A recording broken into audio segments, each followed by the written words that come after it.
y'all, welcome to Roll for Geekiness. I'm A, this is Jay, and today we're going to be telling you about Rhode Island Comic Con. Rhode Island Comic Con. Actually, Rhode Island Comic Con came onto our radar a little late for this year. We hadn't heard about it, and after some quick research, we were like, wow, this is like almost Dragon Con sized, and it pulls some pretty big guests, and it's closer to us than Dragon Con. So yeah, let's throw this on our schedule and give it a try. We hadn't planned any like big builds just for this event, and it really was kind of right on the heels of New York Comic Con. So I don't think we could have pulled off something big. I did squeeze in one new project that I'd moved from something I was going to premiere next year. But yeah, Rhode Island Comic Con. They pulled some pretty big guests in general. We had, Vincent D'Onofrio, Stephen Amell, John Barrowman. Those were some of their headliners. Jared Padalecki was there for some of the panels promoting Walker, which is coming out soon. Ralph Macchio was there. Yeah, I mean, we're starting to run down the list there in terms of, I think, names people would know on the large scale. But yeah, Cobra Kai's kind of big right now. So yeah, Elizabeth Shue, right? Right. Yeah. I mean, so yeah, like some top tier guests. That was cool. The numbers that I'd seen before we went were like a couple years old, and they were saying there was about 81,000. But we heard somebody throw out 100,000 this year with some level of certainty on Sunday. So yeah, pretty sizable event, and it takes up the Rhode Island Convention Center, the Amica Mutual Pavilion, which is next door to it on one side, and a couple ballrooms of the Omni Hotel, which it's connected to on the other side. So it's utilizing a fair amount of space, which on Saturday, when the majority of people there, was a little crowded. Mostly in the convention center, though. Mostly in the convention center, yeah, definitely. Once you started getting out into the other, well, we didn't actually spend as much time in the AMP because that's where a lot of the guest signing was, and that wasn't what we were really there for. So, and I was just gonna say, though, in retrospect, I do wish we had gone and checked it out just to see how busy it was, right? Like what it was like, and looking at people's postings even on Instagram and other social media after the event. It seemed like a lot of people were pretty chill, which I know we'll get to the chill vibe here, but it seemed like a lot of the guests were really fine with like taking selfies and doing other things, even though they had professional photo shoots set up. So it seemed pretty clear that things were a little bit loose. That was the sense I got from looking at a lot of the pictures, is that it was probably a fun time to go and meet some of these guests. And some of the photo opportunities were over there too. There were like some vehicle, like there was an Ecto-1, there was a kit replica from the old show Knight Rider, which I remember. I don't know if you remember. Yes, that's just enough. Fair enough. Yeah, kids these days probably don't even know what that is. But that was a talking car. Yeah, it was a talking car. Yeah, David Hasselhoff. Google it. Yeah, and a couple like DC themed cars. There was like a Gotham PD. A lot of people did some photo shoots around some of the vehicles there, and I think a lot of the Resident Evil group might have been over there, even though the 501st was someplace else.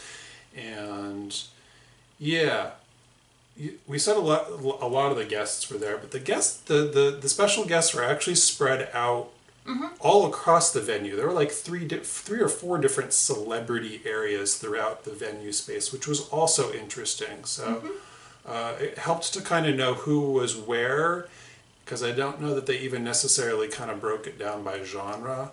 No. So yeah, it was interesting. I mean, they definitely had plenty of guests. The celebrities that were, big names, and then, kind of working their way down, voice actors, comic book artists, et cetera, et cetera. There were a lot of people there to sign things if you were there to get things signed.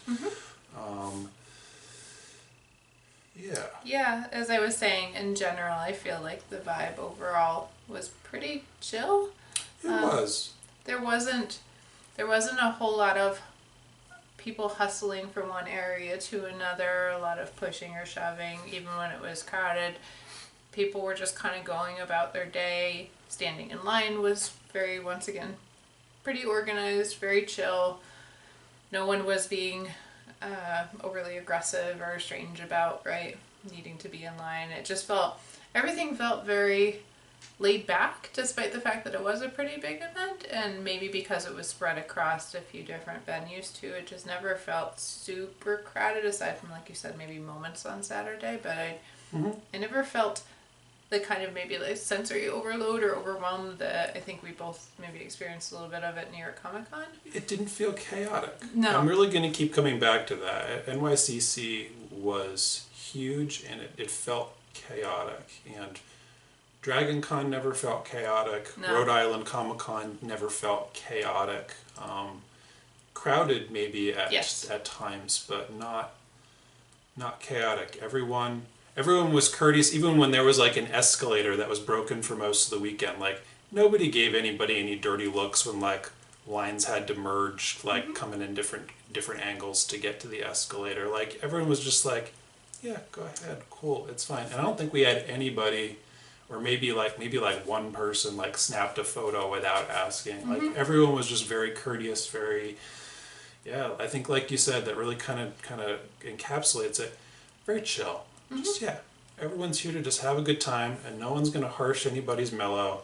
And yeah, I really appreciated that it didn't feel, despite the evidence that it was a really large event, it didn't feel, as you said, chaotic or like too much at any point. Yeah, and what kind of maybe dovetailing into the chill vibe of the event, a lot of stuff didn't start quite on time.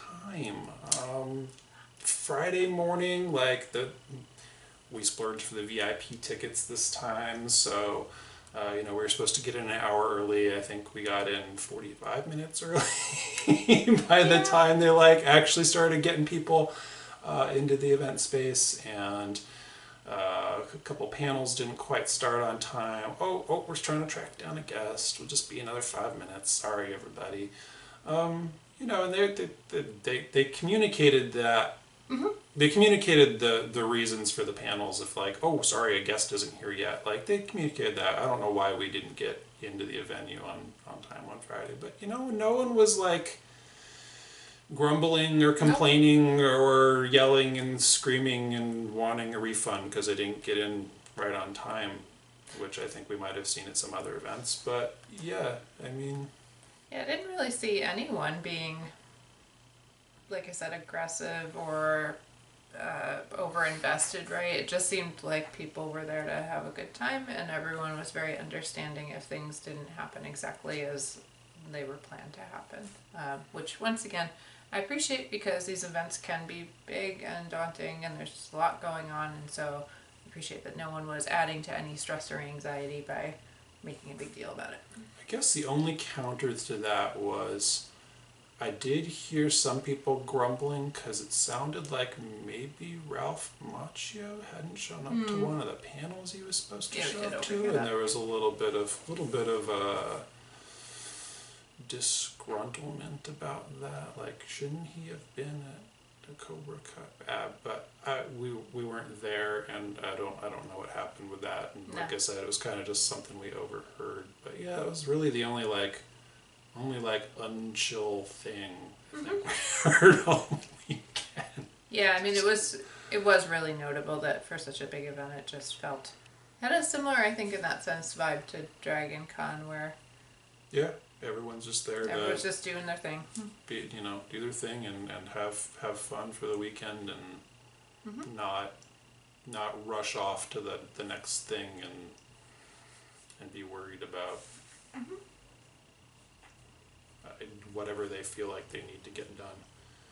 Yeah, no, it was very refreshing after, and granted, we did have a very close comparison point of just 2 weeks prior having been at New York Comic Con, so, correct? 3 weeks? A month? What was it? Oh, it felt like 2 weeks. It was a month.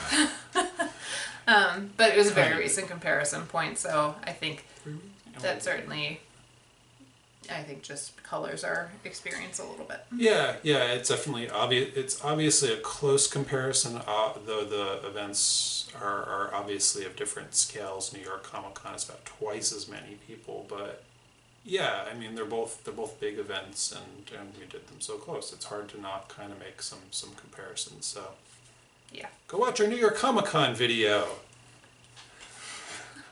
Good job. Also, kind of in that vein of like things not being on time. I think they had an app like a lot of events do seem to these days, at least big events, and that was good. I think the maps that were in it and the schedule that were in it were better than the stuff that was on the website. That was great, but I don't think it was available until like literally a day or two before the event, because that's when they sent out the announcement through the social media that here's where you can go to download it from the app store or whatever. Because if you'd searched for it in the app store, you could only find last year's app. It's a whole different thing now. So it wasn't intuitive to find it because it wasn't called Rhode Island Comic Con. It was now under, they have Altered Reality Entertainments. The event organizers now have one app that encompasses like the 6 events that they put on. So that was unintuitive because you wouldn't have known to just go look for that. I think you'd be looking for the event name, not the hosts. Yeah. In all fairness, though, when it was posted, everything worked pretty smoothly. Mm-hmm. There were updates to the events when things were canceled or moved pretty reliably. So, yeah, it was kind of last minute, but to their credit, the app was overall really helpful. Yeah, no, it worked and it was a good tool. But I think for me, it would have been nice to have it like more than a day or two ahead, so I could have put my schedule in ahead of time rather than putting it in like on Thursday when we're like, what did we want to go to? Click, click, click, click, click. Oh, yeah, that one. Wait. Oh, wait, there was this other one, right? Yeah, it's just, right. Yeah. That's just me. Not disagreeing with you, just saying could have been a lot more challenging, so. You know, right, and softwares, yeah, anyway. Yes. Speaking of things that were challenging, though, I think the amount of security that was present was felt a little bit cumbersome. I'm sure they may have had good reasons, and you and I have talked about this, for having so much security presence, but there was, for instance, I know you'll talk more about this, but there was a checkpoint, for instance, between the Rhode Island Convention Center and the Omni Hotel, and I understand they didn't want people maybe just like wandering back and forth because they were hotel guests, but just the level of security felt a little bit excessive for a Comic-Con in the middle of Providence, Rhode Island, but maybe there's things I don't know. Yeah, I mean, so, right, you check in, there was this private security firm, and they had metal detectors just like at New York Comic Con, though not at Dragon Con. We didn't encounter that kind of security at Dragon Con last year. I don't know if that's a thing we'll encounter at some point in the future. I don't know if that's just a new thing that events this size are having to do, but yeah, it was notable that there were metal detectors, there was private security, and then like you said, because there were events in the Omni, and that's a space that the con didn't have full control over, what was interesting is you had to check out and then check back in anytime you were going to any of the panels over there. And that's where they had all the big panels. Mm-hmm. The ballroom, the largest ballroom that they had available was over in the Omni. So if you're going to go see John Barrowman or Stephen Amell or D'Onofrio, like you had to leave the events, the official event space, and then come back through again. Mm-hmm. So that was just cumbersome in and of itself. Yeah. And then because they're still trying to perform security on those convention guests, you've now got private security guys with the metal detector wands waving them down over everybody as they're going in and out of those spaces. It felt cumbersome, and I understand that there were logistical reasons that they had to do that. But yeah, and I think above and beyond this event security, the thing that struck me the most were the armed police officers City Yeah, of it was Providence, Rhode Island striking. police officers inside the event space. So we've already gone through security. We passed through metal detectors, but now there are still armed police officers there. And they weren't obtrusive. Like there were a fair number of them, and you could kind of tune them out most of the time. But you could also turn a corner and like there's two standing there, and it was jarring every once in a while. And it made me wonder what's happened here before that this needs an armed police presence inside the event space. Yeah, what are you up to on the weekends, Providence? What's happening? It was very bizarre that there was so much official, like you said, armed security present as well as the event staff. To their credit, though, I will say that everyone we encountered in those security checkpoints and right with any other kind of checks was either just neutrally nice and respectful, or some people were excited to be there, or actually I got a tip on how to help my feet not hurt as much from one of the security women. Thank you very much. One of the guys was just like, "Oh, I'm sorry, you're gonna have to leave your smart gun here. That's you can't bring that." He was obvious. He was like, "That's." Then he was like, "Yeah, that's dude, that's off the hook." So yeah, I mean, a lot of them were just, this is one of the better security gigs we've had in a while, probably, right? I'm sure the more interesting guests here than some of the other stuff that they probably get contracted to do, but. So it was cumbersome, but that was more of like an organizational, right, like event level thing. Everyone who helped us was really great. Yeah. So, what kind of events did they have here at Rhode Island Comic Con?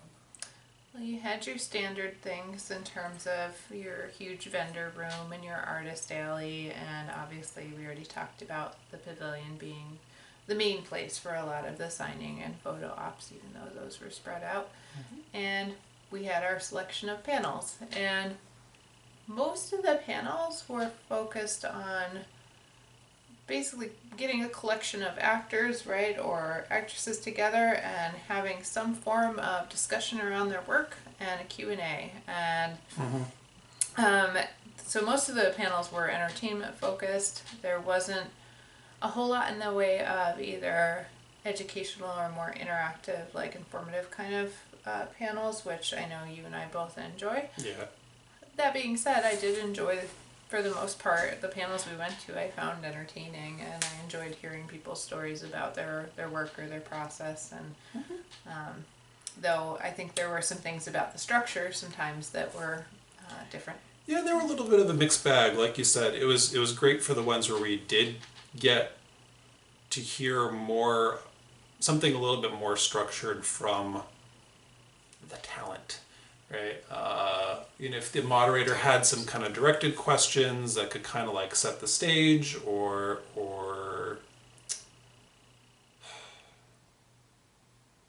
prime the whole tone of the panel. Those ones were good. Or John Barrowman, who said, "I don't even need a moderator. I'm going to do my own shtick for an hour." Yeah.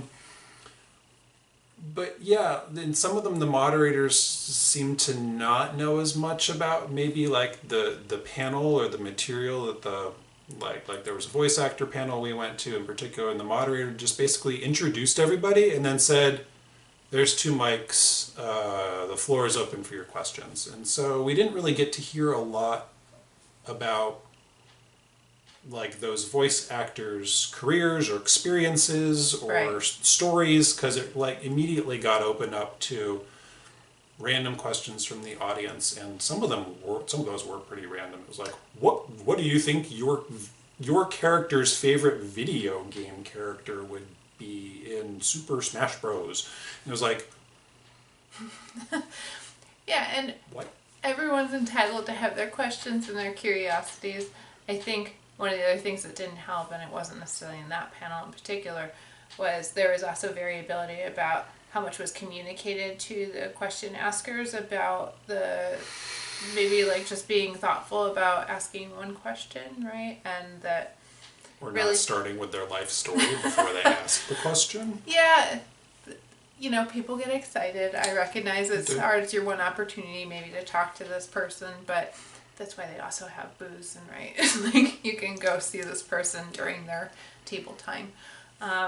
So that did make a difference too. I think just how much the moderator, I think the combination of how much did the moderator actually have some questions prepared so that we could have some lead in to a Q&A, and how much did they actually communicate to the audience about what the Q&A would look like. I think those two things made a huge difference in the experience. Yeah, and I think no one did that second one. I think, yeah, but it was, in some panels, people were more conscientious of just coming up and asking their one question and then stepping aside because they realized there were plenty of people behind them, and in some other panels they did not. Yes, and that's where, just like I said, everyone functions differently. There, it would have just been helpful to have a little bit more clear communication about what the expectation maybe was. Yeah, I think the only event where we've really been to where that's like a universal like announcement before everything gets opened up for Q&A was Dragon Con, and I think that was like one of like my biggest takeaways from Dragon Con is like, yes, I think every event should do that, because that is when you've got a room full of hundreds of people, and I don't know, even if only 10% of them have questions, that's still a lot of questions, especially if you've got an hour or less. So yeah, absolutely. But anyway, yes, but so panels definitely were a mixed bag.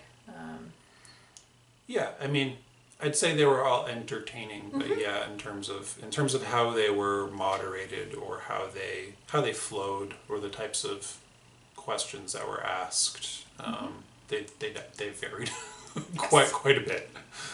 So that said, one thing we saw at Rhode Island Comic Con, I don't think we'd really seen at any other events we've gone to yet, was that they had what they call them, sensory.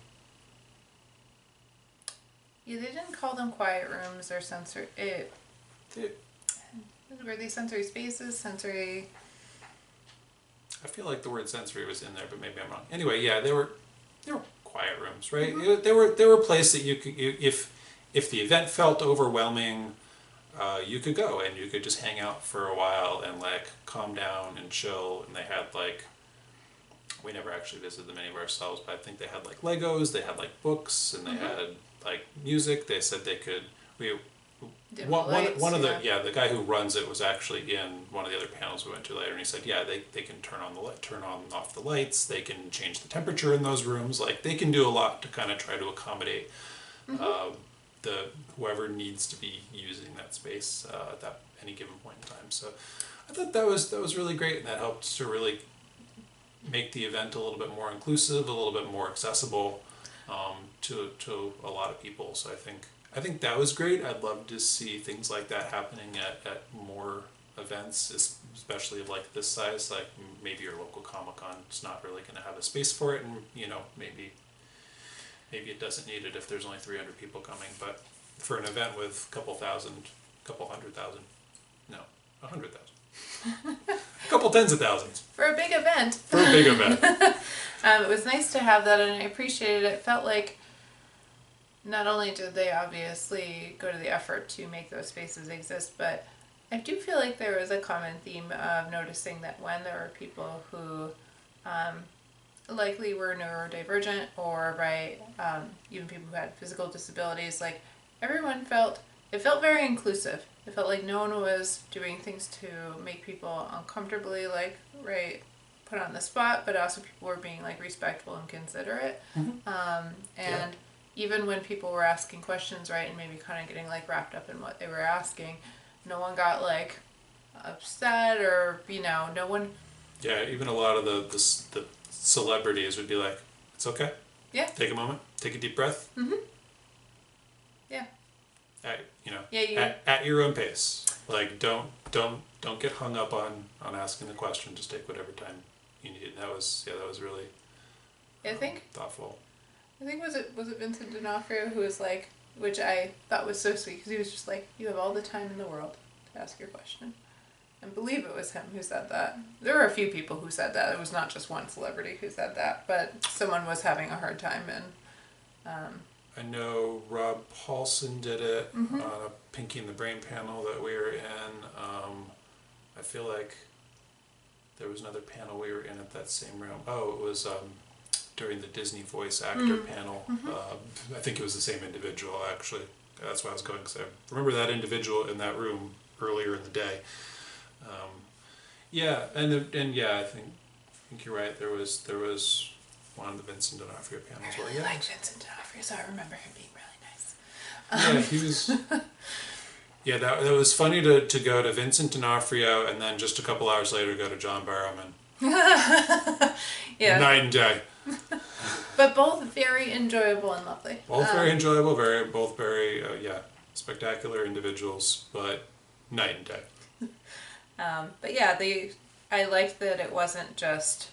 It didn't feel just like a throwaway effort of like, here's our quiet room or sensory space. It clearly had, like you said, there's this guy who's in charge of, right, the organization that was doing the sensory spaces. So they'd made a really deliberate effort to do this.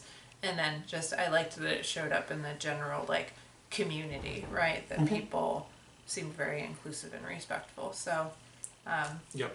it stood out, I think, more so at this event than maybe the other events we've been to. Yeah, and they had a, I hate to use the term, but they had a disabilities line for all the panels too, so that people who had mobility issues could get in first also. And I think that's worth mentioning, because not every event we've been to has bothered to do that. It's pretty much like get in line wherever you get in line. So yeah. Well, I think other events, right, will have stuff about, right, like if you have a disability or if you need accommodations, then we'll contact us. Right, you can let us know. But the fact that they actually had a separate, it was labeled too with tape as ADA. Yep. Like Here's the ADA line, here's the VIP line, here's the general admissions line. Yeah. And they were every one of the major panel rooms. Yep. Seemed to have that. So, good job, Rhode Island. I did appreciate, especially someone who works in mental health. Like, I just really appreciated seeing that. Yeah. Yeah, that's great. All right. On to cosplay. On to cosplay. That's why we're at these events at least 50% of the time. We're there to be doing the cosplay stuff, and on half the time, and do the panels the other half the time. So cosplay. So it felt like I think we finally settled on somewhere around a third. Right? Yeah. It felt like about a third of the attendees were in cosplay, and that number varied a bit over each of the days. I was gonna say that's an overall gauge, but Saturday or Sunday actually was more cosplay laden than the other days. And that's because that's when the competition was. We'll come back to the competition in a minute. Saturday was also pretty good. Yeah. I think Saturday was solid. Friday we were kind of sitting there going like, whoa, it's like 20%, maybe 25. Like, wow, like not as much cosplay on Friday, and that's either just because the cosplayers weren't there yet, or because they had said, here's the day where I'm just gonna go get my stuff signed and I'll be in cosplay tomorrow. I don't know. Friday did have it was a shorter day. It was a shorter day. And it had a more, I wonder if that's part of why the Friday panels in particular, just to go back to the point about things starting late, right, or feeling a little less organized. I'm not saying that they treated it like a throwaway day, but it felt a little bit like, this is the intro, this is like things getting geared up. It's not really like, we're not there yet in terms of being full speed ahead. Yeah, and that's actually something we didn't talk about earlier. The fact that this was in a convention center, and so it opened and closed every day. Yes. So again, in that sense, it was like kind of like New York, and not like in the opposite of Dragon Con, in that it's at a convention center, so that opens at 9 a.m. every day, and it closes at 9. Earlier. I think it closed at like 7 or 8. Actually. Yeah, that sounds right. Because I think we tried to go back over after one of the panels just to like grab some stuff out of like the vendor room. It was like, nope, closed already. It's like, okay, I guess we're doing that tomorrow. So yeah, that was again, right. I think it's kind of like a 50-50, right? And it's like if an event is hosted like at a hotel, obviously the hotel is open all the time. Events hosted at a convention center, it's probably going to open and close, and there's going to be a line, I'd say, like we said earlier with security, those lines move pretty quick. Wasn't like New York City where stood in line for an hour just to get in, but Well, and this is, we did agree on this, that I would say getting the VIP tickets just for the sake of getting in a little bit earlier, not being as crowded, and then having a little bit more, a little less pressure actually on getting to a panel or getting to some place by a certain time because you knew that you could get in the VIP line and you'd have access first. Felt worth it here, personally to me. And yeah. we even when we left one of the days and got in line for the VIP line just to get into the convention center, and it was right before opening, it really did not take very long for the line to move. So it was definitely worth it in my book to go that route. I would, if you can afford it, I would recommend it if you were going to go do Rhode Island, because I did see the pretty long line outside on Saturday. So. Yeah, it did get us into the event space earlier with a shorter line. Yeah. And it let us get in the short line of panels and stuff. So it feels like in general, when those are perks that are included with your VIP pass, they might be worthwhile. Especially if you want to go look at the panels. Obviously, if you're someone who just wants to get things signed, or wants to write. It gets you in line for those faster too. I mean, that's fair. You were saying on Sunday, you're like, hey, we get to wander around the vendor hall a little bit before it gets crowded, and that's true. That wasn't bad. No, it was nice. Yeah. Anyway, sorry. Yeah. I took that off topic. Yeah. And then there was a cosplay contest. I like the way you say that. And then there was a cosplay contest. So, I'm sorry. I already had issues with this before we even left, because the cosplay contest was scheduled as the last event on the last day. And to me, it felt like the event organizers considered it a throwaway, right? You know, a lot of other event organizers are like, hey, this is going to keep people here a little bit later. I don't know, maybe they thought it would keep people to the end of the con, but the vendor room was closed, so I don't know why that would have made a difference. So many other events, though, put their cosplay contests smack in the middle, Saturday night, right? And that's great. As a cosplayer, it's great to still have your hotel room to, do up your makeup and maybe put on all the layers of your costume. When you've had to check out of your hotel room several hours before the contest, it's kind of annoying. Yeah. Kind of annoying, and I put that mildly. So yeah, it felt like there was just no consideration for the cosplayers in just scheduling the event. Yes, I think the scheduling was less than ideal. It also felt like when we went to register for the cosplay contest, all you had to give was your name, your phone number, your character. The name of the character, yeah. And what level you would be competing at, which we had a long discussion about this. I don't think there's any ideal way to be categorizing people, right? Whether it's letting them choose or having some kind of quotient or standard for like who's a beginner, who's intermediate, who's advanced. I'm sure we could have a lengthy conversation about that. However, lengthy conversation about that, yes. Yes. However, the fact that there was so little information collected was a little bit surprising to me, because I was expecting there would be a form like there have been at other smaller cons we've been to. Saratoga even had a form where you could list things like, right, what you had made, or like things that the judges should know about your costume. Right. So that way, if there was limited time, right, or you didn't really get to interact with them much, they would know something about your cosplay and what went into it.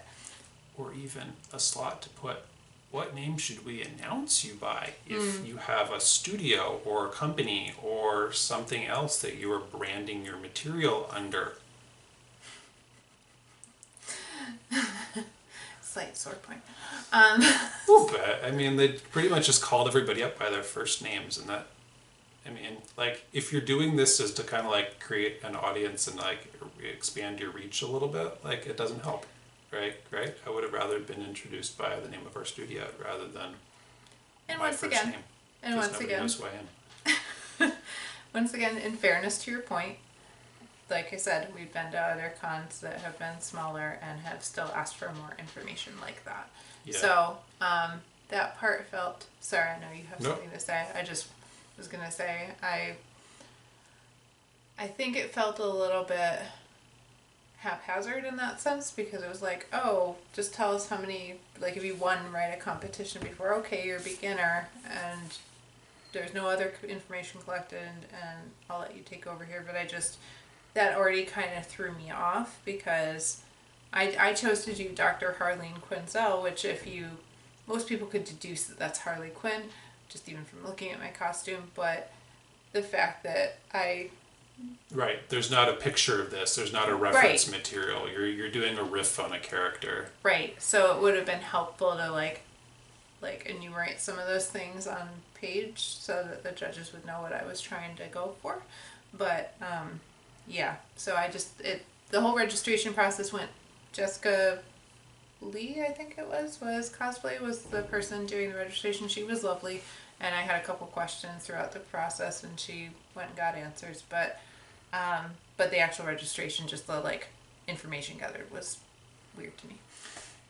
And they didn't compensate for that through any judging or prejudging. Because the person taking the registrations was not one of the judges. There were 3 other people, and 2 of the 3 of them kind of like came through the line before the competition and maybe asked each of us 30 seconds worth of questions. And I think I'm being generous there about what how much of this have you made? What did you do? I think the guy that was interviewing us for like their vlog or something asked us, the Rhode Island Comic Con's vlog or promotional materials, asked us more questions than the judges did.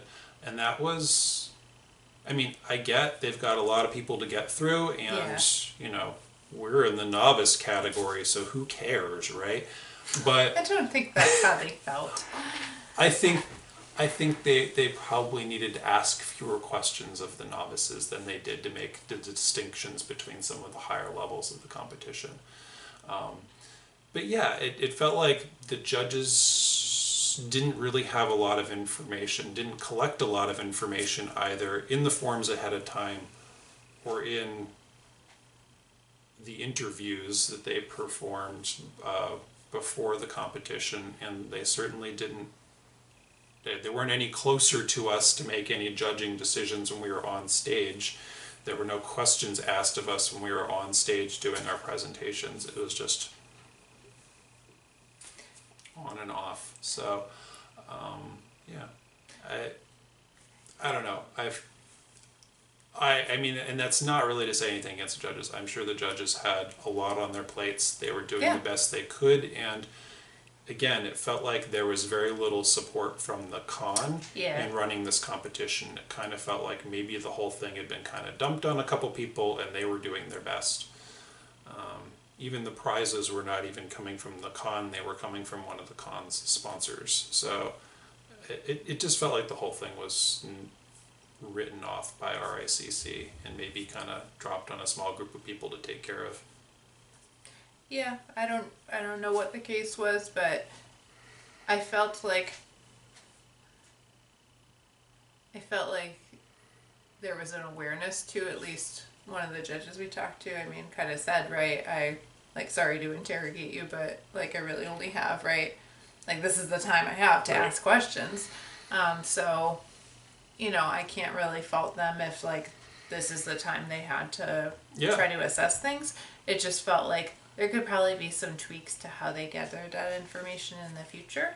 And that wouldn't even require necessarily a ton of prejudging, just having like more information in front of you as a judge might help with, right, knowing a little bit more about what you're judging. Yeah, because there's just as many discussions about judging versus prejudging and all of that stuff too. So I don't want to get into that. No. But yeah, I mean. Yeah, so. I felt like they didn't have a lot of data to work with in terms of making their decisions.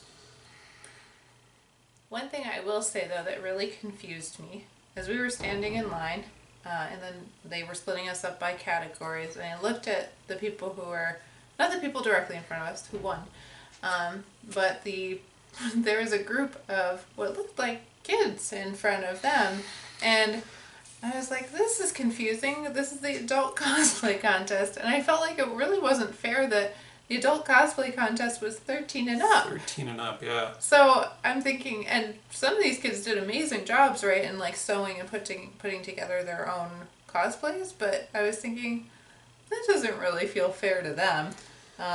So that was a little strange, and I realized maybe it's, feels like it's too much work to have like an adolescent division, but maybe having like we talked about, like a competition for kids and adolescents, right, where you have maybe 2 categories, right, in there, and then having an adult competition would have been like more equitable to the 13-year-olds who are sewing their own stuff. Yeah, at very least, it just felt like it could have been another division somewhere. It didn't matter which competition you put it in, just a division on its own. Put them in their own group unless they've won something before, in which case, fine, then throw them in with the adults. They've won something. Yeah, exactly.